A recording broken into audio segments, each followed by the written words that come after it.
Okay, so good day class. For today's topic, we will discuss inventory cost flow. Okay, so reference, Intermediate Accounting Volume 1, 2019 edition by Conrado Valix, Jose Peralta, and Christian Aris Valix. Okay, so for the course outcomes, at the end of this topic, you're expected to identify the cost formula required by IFRS, apply the FIFO cost formula, apply weighted average cost formula, apply the moving average cost formula, and apply the specific identification method.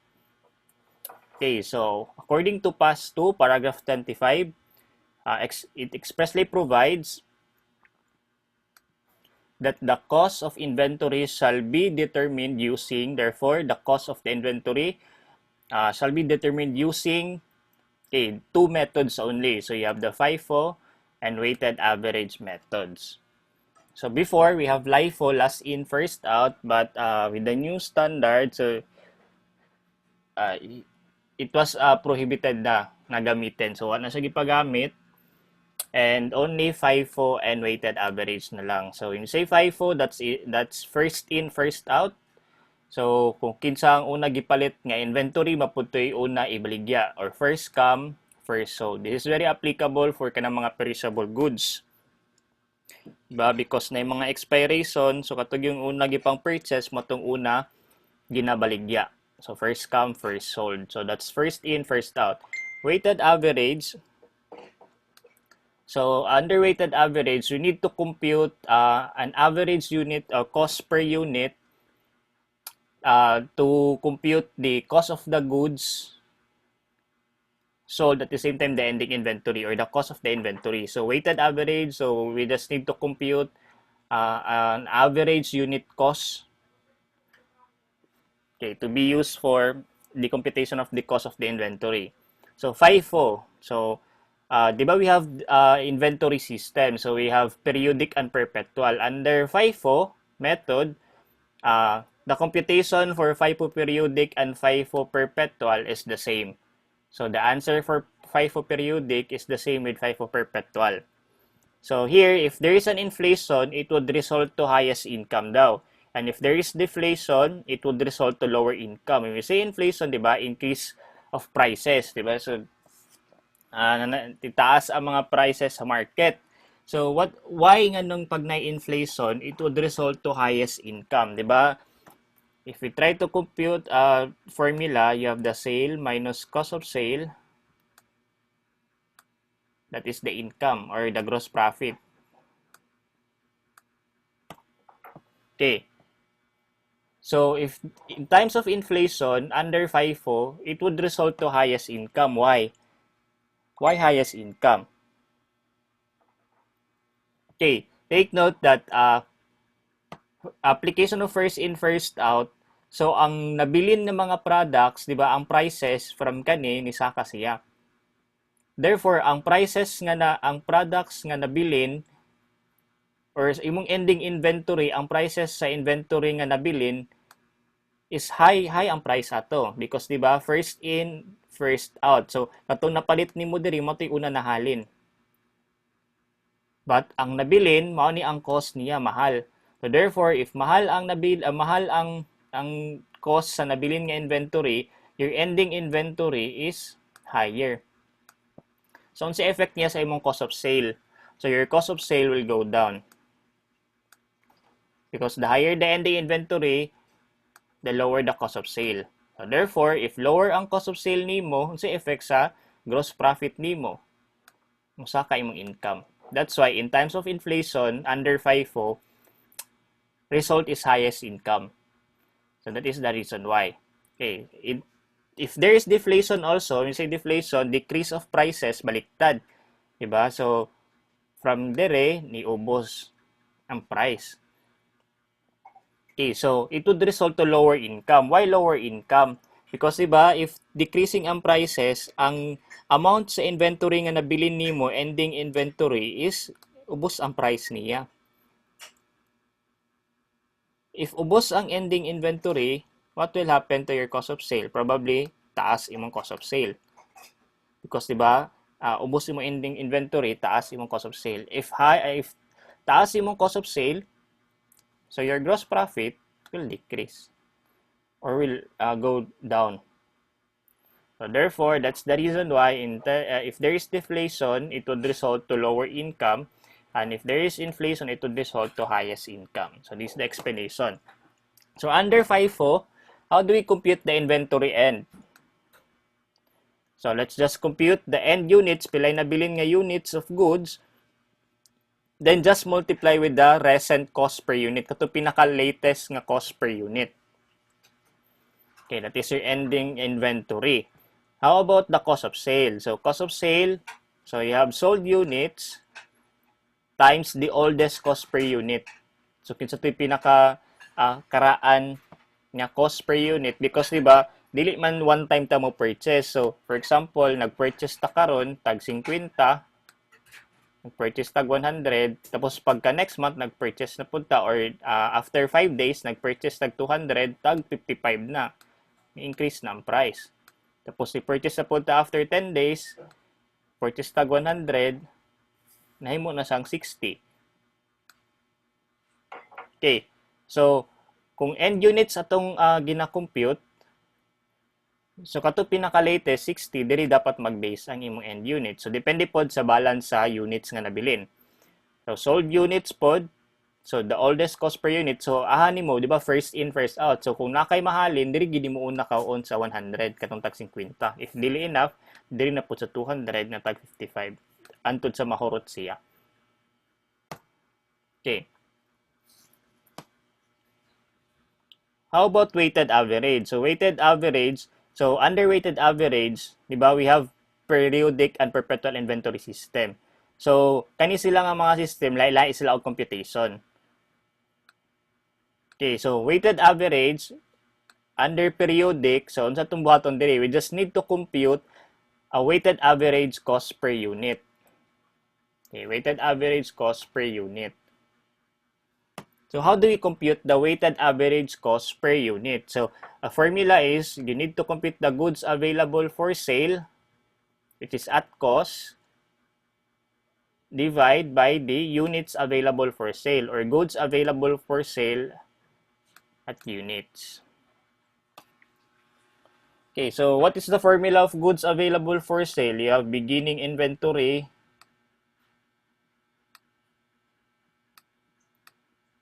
you have net purchases plus net purchases, then that is your available for sale.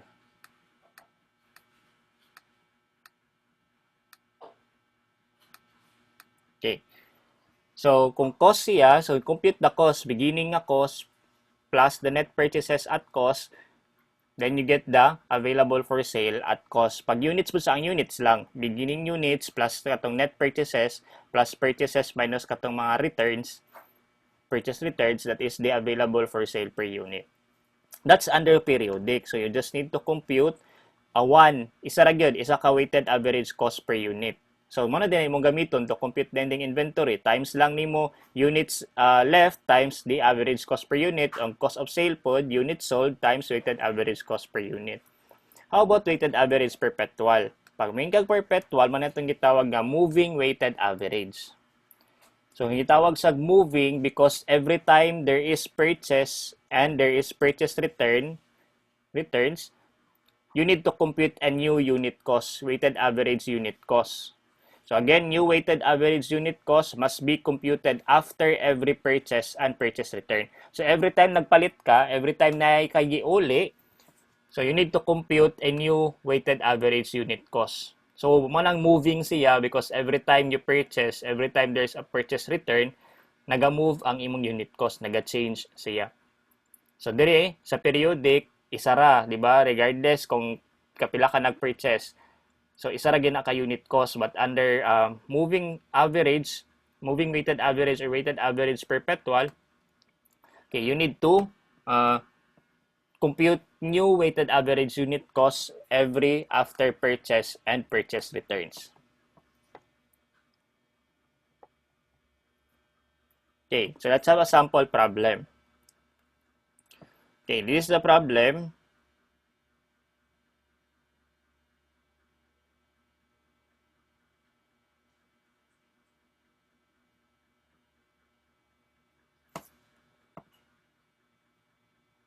Okay, let's have a sample problem. Okay.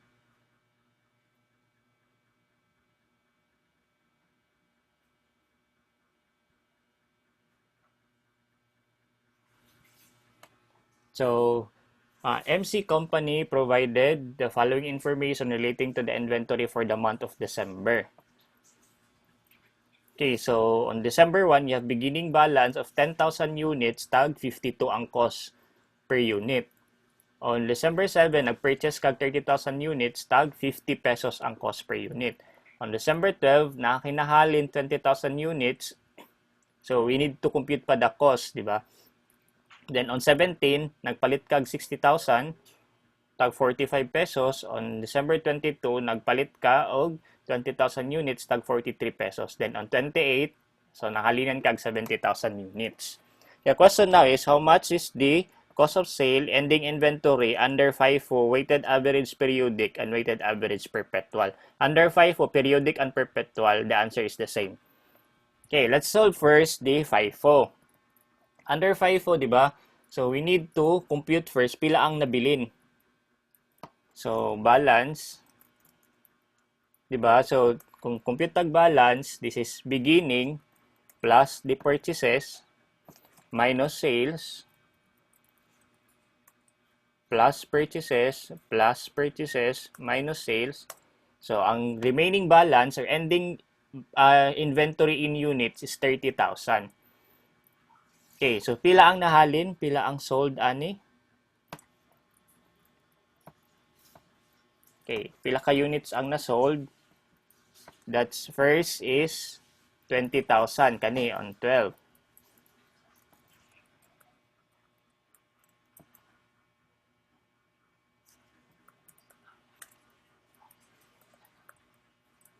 Okay. Tapos ang next nga nahalin is kaning 70,000.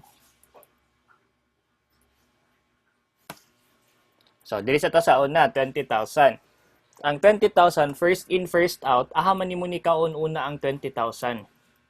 Of course, diba, itong pinakauna, diri ka magkuha sa beginning. So, kanang 20,000 nimo, 10,000 gikan sa beginning, tagpila gani na, tag 52. Okay. So, kulang pa man, diba? 20,000 ang nahalin. So, ahanin mo kaon ang balance nga 10,000.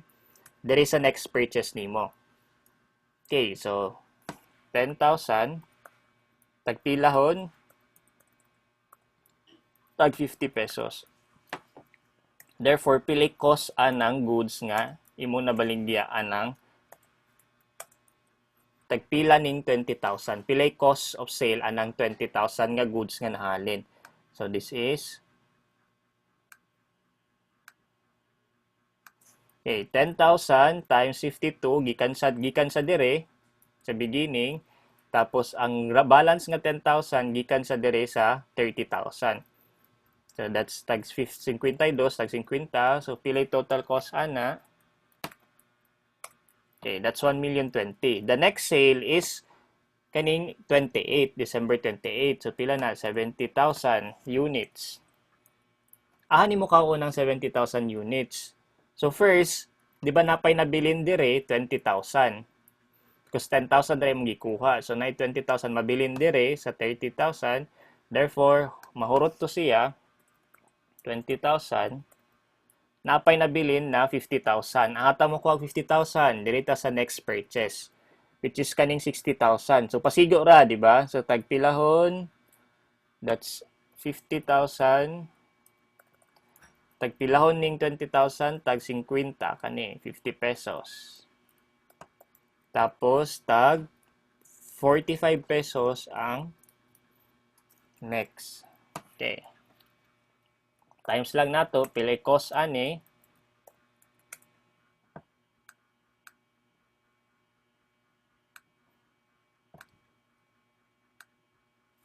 Okay, so for kaning 70,000 units nga na-sold, ang total cost of sale ani niya is 3,250,000. And this 20,000 inventory sold on December 12, the total cost is 1,020,000. Therefore, the total cost of sale using FIFO is add lang nato ning tanan sales is 4,270,000. So this is the answer. 4,270,000. Next, ending inventory. The balance is 30,000. Kasi now, ahagi ka ng 30,000. Aha na to na compute ton ang 30,000.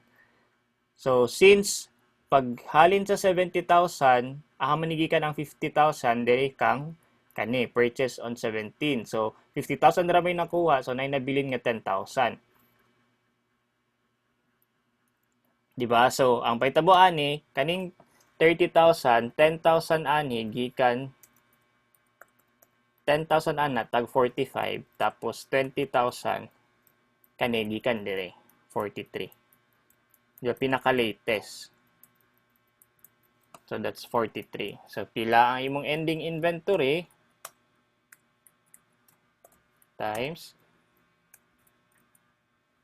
So, that is 1,310,000. So, this is the answer. So, 1,310,000. So, that's it for FIFO. Again, pag mo-compute ka og cost of sale, just get the unit sold tapos times sa katong pinaka daan nga rate. Okay, so kani, giuna na to ang 52. Kulangan na naman, kay 10,000 na naman ang beginning. So, nagdugang tag 10, agi kan tag 50. So, napay nabilin nga 20,000 dire sa purchases nga December 7. So, sa next nga sale, 70,000, aha, una ka on. So, siyempre, dito ka sa tag 50, itong nabilin nga 20,000. Then, the balance, the next purchase, nga tag 45. Okay, so, that's how you compute cost of sale. Ending inventory po, pila nabilin nga units, ending units, times sa katong pinaka recent nga cost per unit. So, since 20,000 raman ni 43, ang 10,000 gikan dire tag 45. Okay, so, kung i-delete ha, so let's proceed with the next.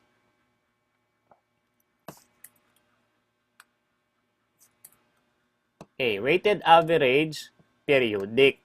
Okay, so, di ba, pag weighted average periodic, atong formula dira is goods available for sale cost divide by goods available for sale units. Okay, so we need to compute first the goods available for sale cost and goods available for sale units. So, di ba, the formula for goods available for sale, that is beginning inventory plus net purchases. So, let's compute pila ang goods available for sale per unit.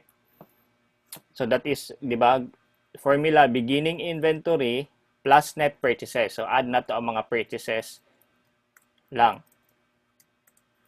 Wala man tayo purchase return. So, therefore, our goods available for sale units is 120,000 units. How about the cost? So, we need to compute the cost. So, diba, this is the beginning times tag 52 siya. Sakto lang i-copy ang formula. Okay, walay labot ang sale.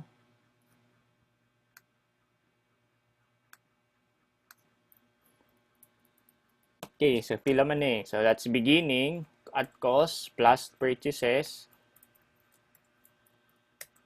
That's 5,880,000. Therefore, we can now compute pila ang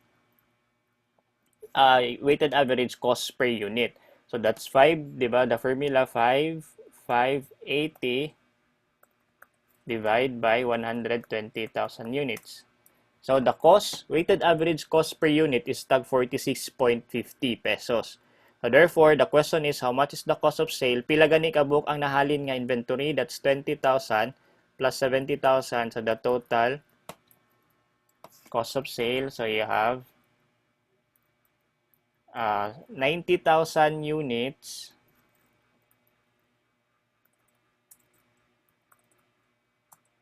times 46.5. Muna na imong gamiton.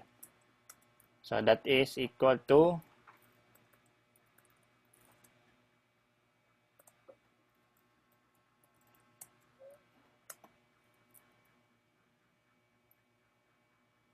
okay, that's 4,185,000. So, that is your cost of sale. So, that's 4,185,000. Okay, next is ending inventory. Pili ka units mo ending inventory na bilin.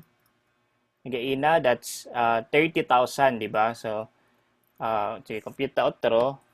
So, 120, minusan na lang na to og sales.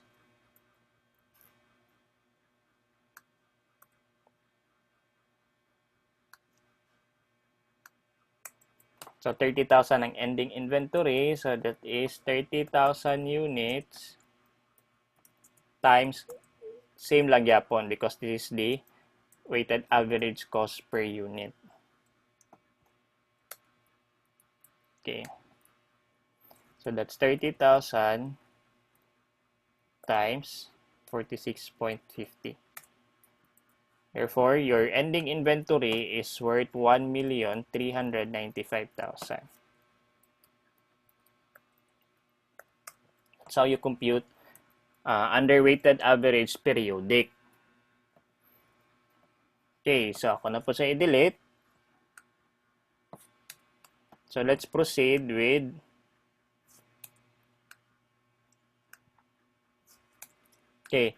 weighted average perpetual or gitawag na to sa moving average, di ba? Moving weighted average. So under moving weighted average, you need to compute a new cost per unit every time there is purchase. So kanina nag-purchase ta, mag-compute ta. So dire mag-compute ta. Okay, so yan itong buhaton. So let's compute the cost times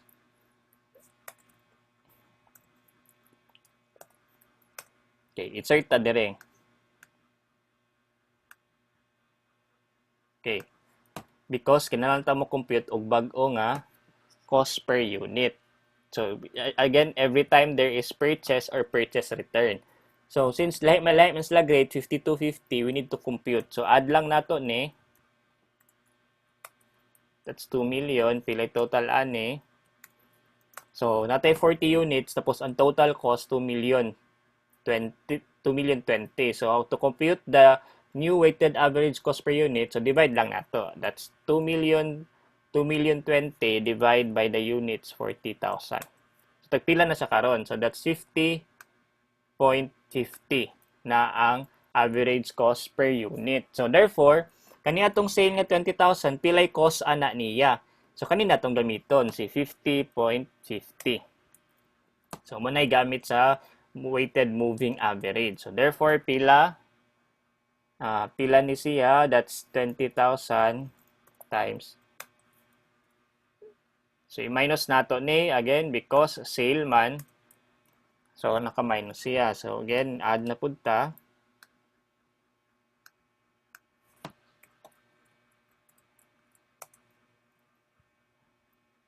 That's 40,000 minus na inahalin nga 20. So, 20,000 na lang nabilin. So, I guess it's the same. Parihara na siya. 50.50. Again, di ba, dili ma-outro because ma-outro lang kung na-purchase o purchase return. Sale man eh. So, same ra.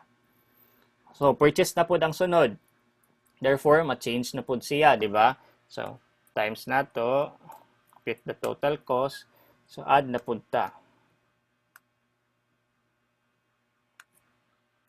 Okay, so, plus, so pila na 20 balance plus 60 karon 80,000 units na ta. So, pila ang atong cost per unit karon December 17. That's 46.38. That is the average unit cost on December 17. And next sa nga transaction, purchase. So again, purchase naman po, so we need to compute again another weighted average cost per unit. So insert na po ta. Okay, total na to. So, from 80,000, nadungagan ta og 20,000 kay nag-purchase ta, so natay 100,000. Therefore, pila na atong cost per unit on December 22. That's 45.70. Since sale ang sunod nga transaction, so the cost of the sale is 45.70. So, times na to. Since sale siya, so it's a negative, so minus siya.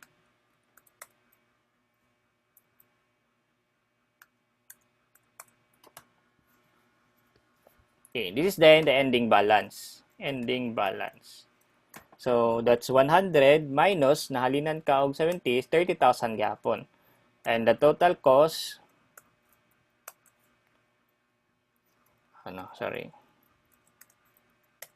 that's 1,371,000. Therefore, kung ato siyang i-divide, naka-round off siya. Okay. So, that's 45.70. Therefore, this is the ending balance. 30 units, pilay cost niya. That's 1,371. Okay, this is the 1,371. Therefore, the ending inventory using weighted average perpetual is 1,371. How about the cost of sale? So, just pangitalan tong sale nga transaction, si 20,000 o si 70,000. Therefore, pilay cost niya, this is 1 million, kani, plus the cost of December 28 sale nga, 3,119. So, pilay total ana, add na to.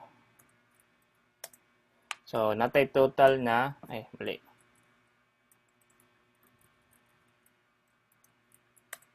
So, 4,209,000 cost of sale. This is the cost of the inventory sold using weighted average perpetual or weighted moving average.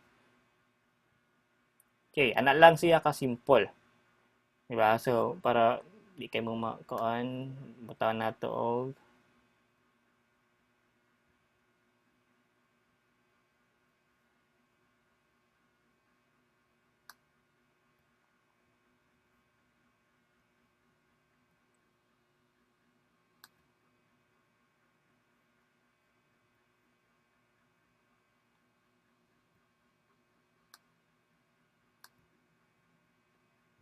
okay. So, mao na ni siya ang answers. So, under FIFO, your cost of sale is 4,270, weighted average periodic for 185 for perpetual, weighted average 4,209 for ending inventory, 1,310 for FIFO, 1,395,000 for weighted average periodic, and 1,371,000 for perpetual. Okay. So, balik ta dito sa illustration, sa discussion. Okay, so mo to ang sample problem, di ba? Using FIFO, weighted average, perpetual, and periodic. Specific identification, so you have specific costs are attributed to identified items of inventory. So, pass 2, pass 33, appropriate for inventories that are segregated for a specific project. So, medyo, since specific identification, more on specific items po siya of inventory. So, this more on appropriate siya for those segregated for specific projects. So, if project-based siya, pwede ka mag-specific identification ang costing nimo sa imong inventory. Next is relative sales price. Okay, relative sales price is proportionate the basket price cost according to the relative sales price. Di ba sabot ani? Example, nag-purchase kag daghan goods, lahi-lahi nga goods at lump sum price. Manang gitawag nga basket price. Nag-purchase kag apple, nag-purchase kag orange, nag-purchase kag mangga at one price lang. Okay, so how are we going to allocate the cost kang mangga, kang orange, kang apple? So, maning gitawag nga relative sales price. So, we allocate the lump sum cost to the apple, mangga, and orange based on their relative sales price. Based on their relative sales price. So, this is a sample problem.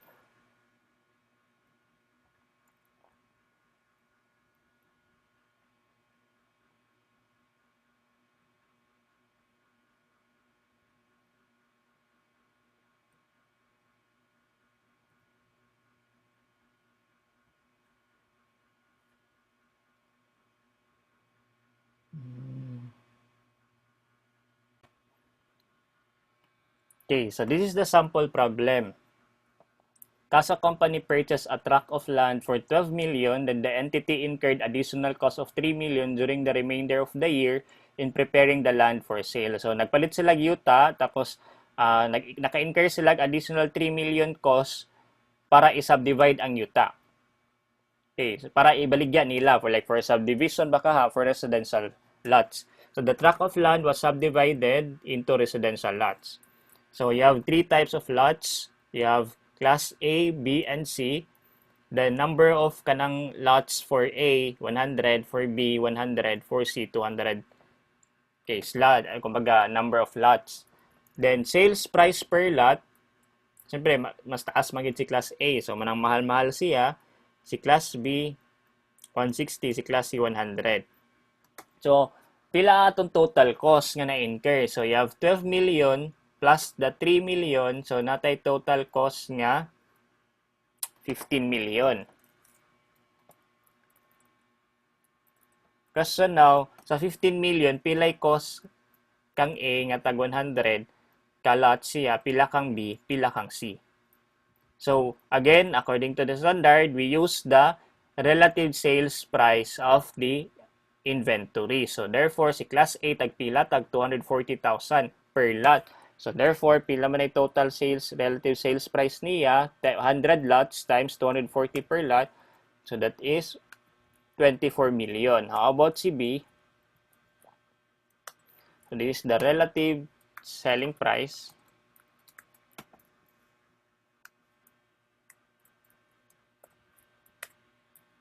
Okay, so we allocate the 15 million based on their relative selling price.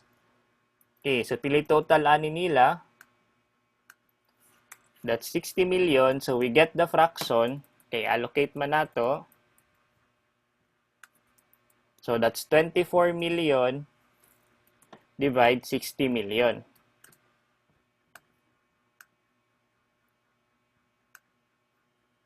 Okay, kani 16 million divide 60 million. Para lang ma-allocate na to, ma-proportionate na to, pila ang bahin nila sa lump sum na price. That's 20 million divide 60 million.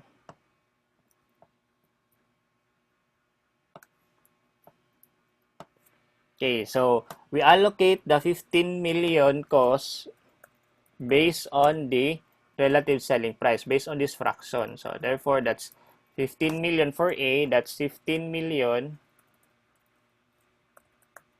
times 24 million divide 60 million. So, therefore, for the 15,000 nga, 15 million nga lump sum price, 6 million ana, mo na ang cost ni lot A for 100 lots. So, total cost of lot A or class A nga lots. Tapos, next is 15 million times 16 million divide 60. Therefore, sa 15 million, 4 million ana, the cost of the lot class B, total cost of the 100 lot class B is 4 million.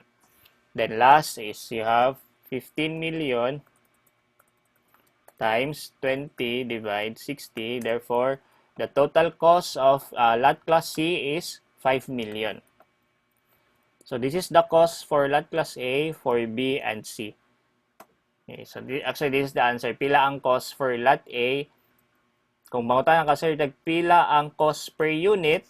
Therefore, so butan na to 6 million, pila ka buok to, 100 lots, to tag 60,000 per lot ang cost ani. Kung ibaligyan ni mo to 40 daw ay kinansa, kay ka gross profit, di ba? Okay, so kanipod, that's pila cost per lot ani, divide 100, that's 40,000 per lot. Kanipod, divide 200, that's 25,000 per lot. Okay, so that's the example for relative sales price method. So I guess that's all for inventory cost flow topic. So thank you for listening.